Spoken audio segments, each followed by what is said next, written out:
Let's jump right into this explainer. We're going back to a morning in 2013 when the global financial world woke up to something completely unprecedented.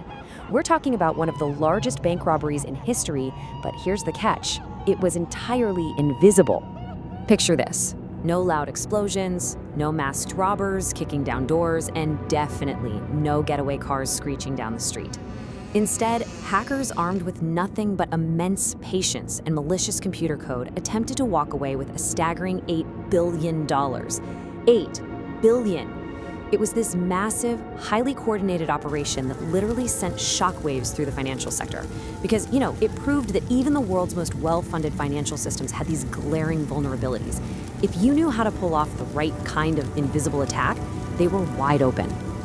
And this represents such a brilliant, if terrifying, shift in modern crime. Criminals suddenly realized, why bother targeting physical bank vaults with weapons? Why try to blow through foot-thick steel doors when you can just bypass the whole thing and aim straight for the bank's internal computers using deception? By early 2013, cybercriminals had leveled up.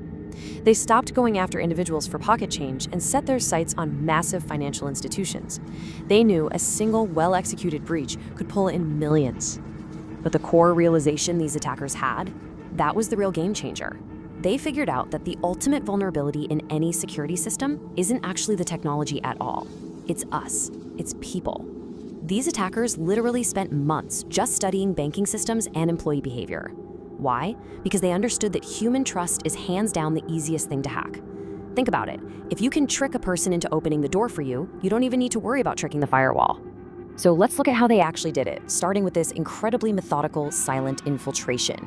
They began by sending out legitimate-looking phishing emails. We're talking emails perfectly disguised as official software updates or urgent messages from trusted business partners. And the moment an unsuspecting employee clicked that attachment, boom, hidden malware installed itself without leaving a single trace.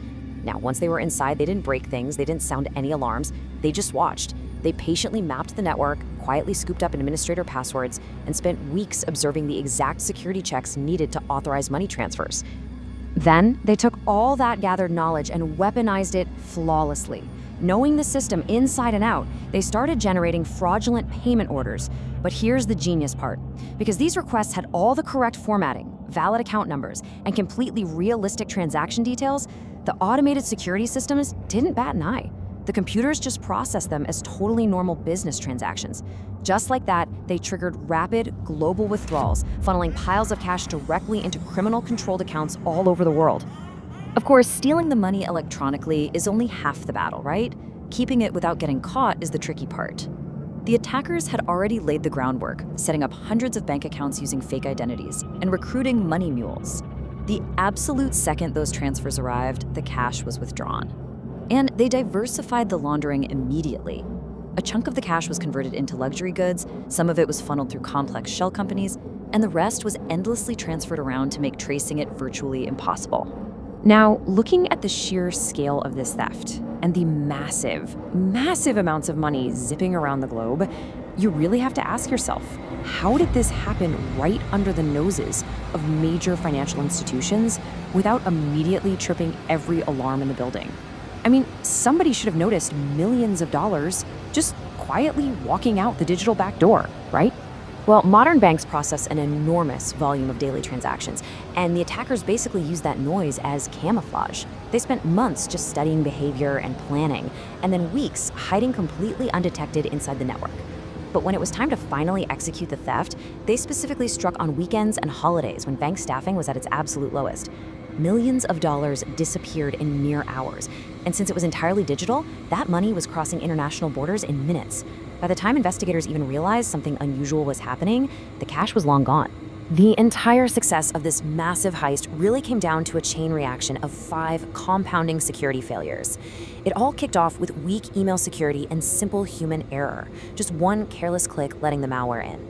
Then, because of poor network segmentation, that single compromised computer basically gave the hackers a VIP pass to roam freely across the internal systems. The critical banking servers just weren't isolated. From there, they easily snatched up stolen admin credentials. And finally, because of insufficient continuous monitoring, they were able to just sit inside the network for weeks, completely unnoticed. The fallout from this international investigation sparked a massive, permanent shift in how we protect money. It completely rewrote the rules across the board. Banks were forced to invest heavily in real-time fraud monitoring and stand up dedicated security teams.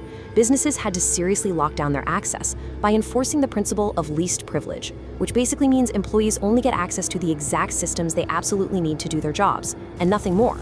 And for the rest of us, it was a massive wake-up call that cybersecurity isn't just an IT issue anymore.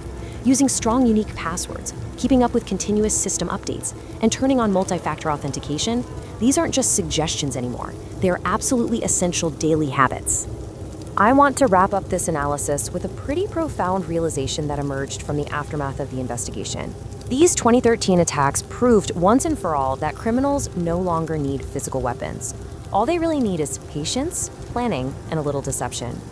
The greatest lesson here wasn't actually about computers at all. It was about trust. One single deceptive email, one compromised password, one overlooked warning. Those tiny, seemingly insignificant mistakes opened the door to a cybercrime operation that permanently changed banking security. As our world gets more and more digital, this battle between security experts and hackers is raging every single day. Which leaves us with this final thought. Could the next catastrophic global cyber attack completely bypass all of our advanced technology and begin with your single click?